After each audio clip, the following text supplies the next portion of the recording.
I'd like to introduce Kilma Lattin. Are you in the room? Kilma is from the Paula Band of Mission Indians. It is now Luiseño Indians, who has served with the Paula Executive Committee for 7 years. He is currently serving as advisor and volunteer for the Romney campaign, and he's here to introduce State Senator Mark Whalen. Kilma, are you here? So we're going straight to Mark. Oh, there he is. Okay, good. I couldn't see. It's a lot of shadows over there.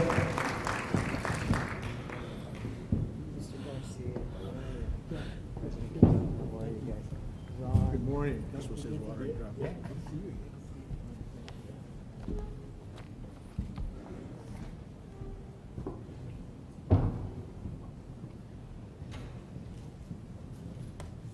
You don't know my name? Kilma? That's your one. All right. Let me get set up here.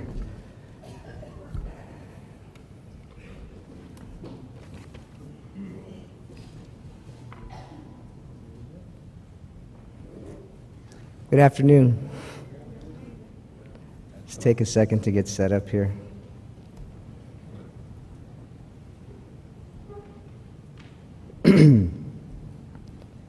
Honorable tribal leaders, NCAI leadership, distinguished guests, and members of tribal nations from around the United States, thank you for having me. It's humbling to be here in front of you. I value your contributions to our collective well-being and success, both as Native Americans and citizens of our country. There are nearly 570 American Indian tribes in the United States, and I know that each one is a sovereign nation. There's never a one-size-fits-all approach when dealing with 570 tribal nations. Similarly, there is not a one-size-fits-all speech when addressing the same 570 tribal nations. So while my remarks may not apply to all of you, the message is important nonetheless. I stand before you today as a product of a great nation and a great tribe, the Paula tribe. Our country, with the assistance from my tribe, has allowed me to rise up through poverty, go to a top university, and graduate in an honors society. One that has taken me through the Army as a commissioned officer and an attack helicopter pilot, and then provided me with the honor of serving not only my country, but also my tribe on its tribal council, executive committee.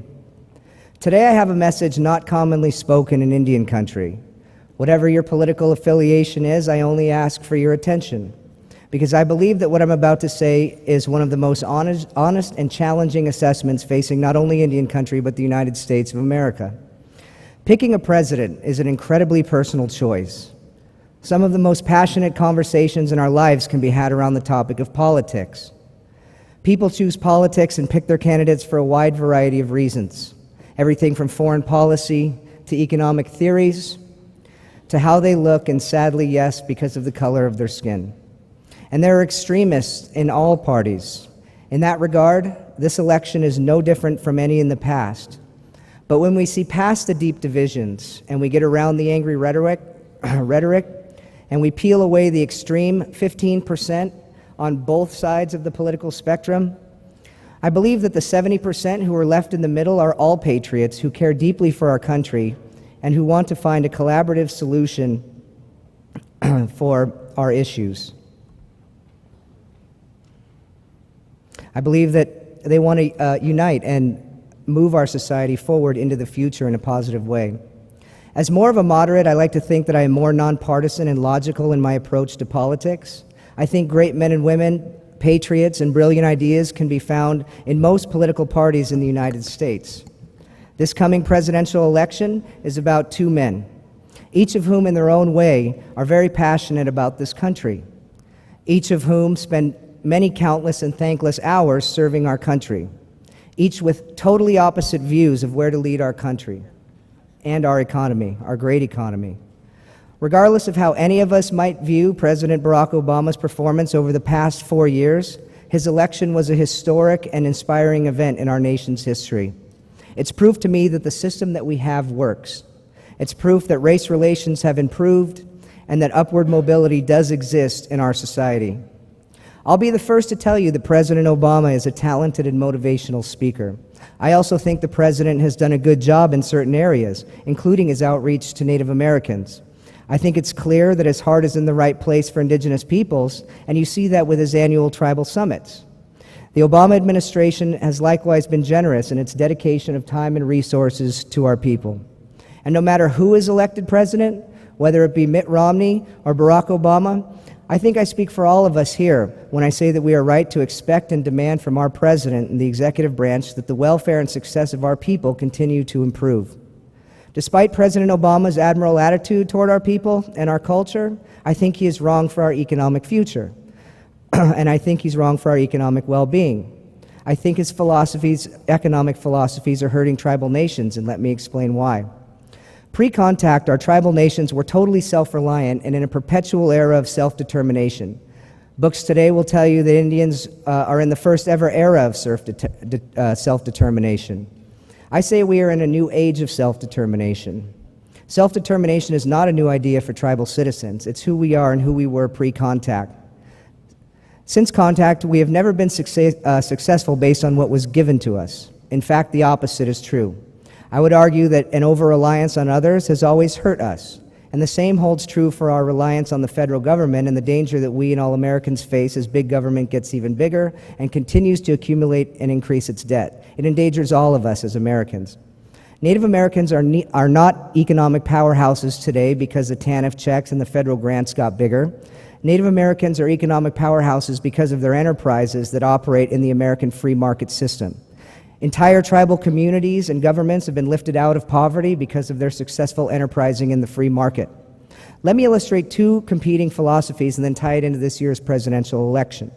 In California, there's a revenue-sharing fund for tribes who are classified as non-gaming. These tribes can receive an annual stimulus check, if you will, and the intent is for tribal development. Some tribes, like the Susanville Indian Rancheria, use the funds for economic development and self-sustainability.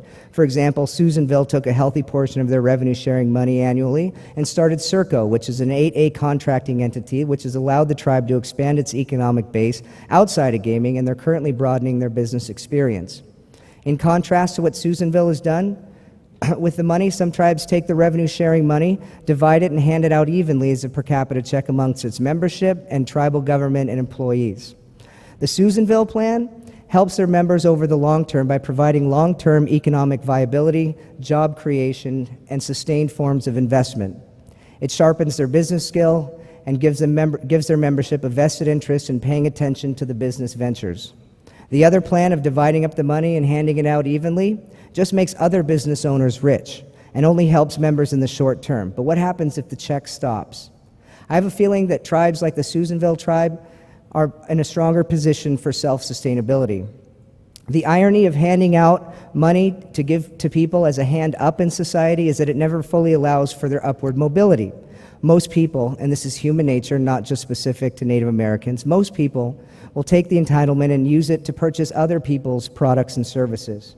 So the gap between rich and poor will never close based on government subsidies and entitlements. Ironically, it perpetuates and exacerbates the problem that it seeks to diminish. And herein lays the fundamental difference between the economic philosophies of President Barack Obama and Governor Mitt Romney. Mitt Romney's plan would attempt to create growth opportunities for American businesses in order to create long-term viable growth and job creation. President Obama's economic plan would increase taxes on the wealthy, divide up the money, and then hand it back out to federal agencies. So when thinking of presidential candidates, think about Mitt Romney more as the Susanville plan and Barack Obama as the other plan. Something that has caused continued slow growth and stagnation for our own tribal enterprises is that President Obama did not make the American economy the focal point of his presidency. This is the total opposite approach that Mitt Romney plans to take. President Obama's plan that, well, it could have been worse, is not reassuring to me that he has a plan. To me, it seems that he has an excuse for the last 4 years, but not a plan for the next 4 years. Adding more taxes on the rich and redistributing the money is not a solution, and it will not reignite our economy. And here's why. Even if all the desired tax collections did take place on top wage earners in America, the federal government is projected to only bring in less than $100 billion extra per year. But according to a posting by the Congressional Budget Office's website, the federal government in fiscal year 2012 in the first 6 months has spent $780 billion. Simple math tells us that that's about $3.8 billion a day. Using those figures, the current administration's plan to tax our way out of the problem is a sham. Increasing taxes on top wage earners would only run the federal government for about 26 days. Increasing taxes on Americans is not even close to a viable plan to address our economic challenges. Collecting more money and then redistributing it first, and then worrying about how to cut spending and grow the economy is a backwards approach. President Obama will tell us it's a matter of fairness, but what he doesn't tell us is when it will end or how to reduce the insane amounts of government spending. He also wants to implement more laws. This means more procedures and more red tape on businesses. As tribal citizens, do you like bigger government? Operating under more laws and less privacy? No, because you have less freedom and doing things becomes more difficult. I know that tribal people like to be free. One of the greatest things about operating a business on the reservation is the freedom from state government intervention and the freedom from paying more in taxes. So if Indian tribes like less government intervention and less taxes, well, those are conservative Republican tenets, and just, think about that. Increased federal regulations make our businesses harder to maintain, harder to grow, and harder to start. And for our enterprises that are not located on federal trust lands, a second Obama term will result in even more taxes and more regulations on these tribal businesses. This means fewer resources for our tribal nations to invest and grow our communities. Fellow tribal citizens, President Obama is not good for our businesses. I believe there's a smarter approach, and this is Mitt Romney's approach. And I believe Mitt Romney's approach is more in line with our core values of self-reliance and self-determination. Mitt Romney has staked his entire election on improving the economy and reducing the size and role of the federal government. The challenge for any administration, including Mitt Romney's, would be to cut government spending but not violate the federal trust responsibility to Indian people. I believe he's capable of doing that. Mitt Romney seems totally motivated by the principle that we need to give all communities, tribal and otherwise, the economic policies and regulatory frameworks that they need to build businesses and hire workers, so that real wealth can be created. Similar to what the Susanville tribe is attempting to do is what I'm speaking of, so that businesses and workers and communities have upward mobilities and have less reliance on the federal government and more free to determine and diversify their own futures. To me, the choice is clear. President Ronald Reagan and Senator John McCain were fervent supporters of the Indian Gaming Regulatory Act. But why? Because it wasn't a handout. Instead, it was a regulatory tool for tribal self-sufficiency. With IGRA, the government didn't cut us a check or a bigger grant and tell us to come back for more later. It created an environment that allowed us to succeed, inspired us to be more entrepreneurial and enterprising, and allowed us to chart our own paths. IGRA is a framework to protect a special marketplace for tribal nations. Entire tribal communities and tribal governments have been lifted out of poverty. I know because I've seen it on my own reservation. As a result of IGRA, tribal nations employ hundreds of thousands of American citizens, tribal and non-tribal. They contribute, because of IGRA, tribes contribute over $100 billion to the annual economy across the United States. They employ several local vendors and businesses, and they stimulate the surrounding economies. That is self-determination. That is self-reliance, and that is what Mitt Romney's administration would look like. IGRA isn't perfect, but IGRA spurred and supported our economic growth.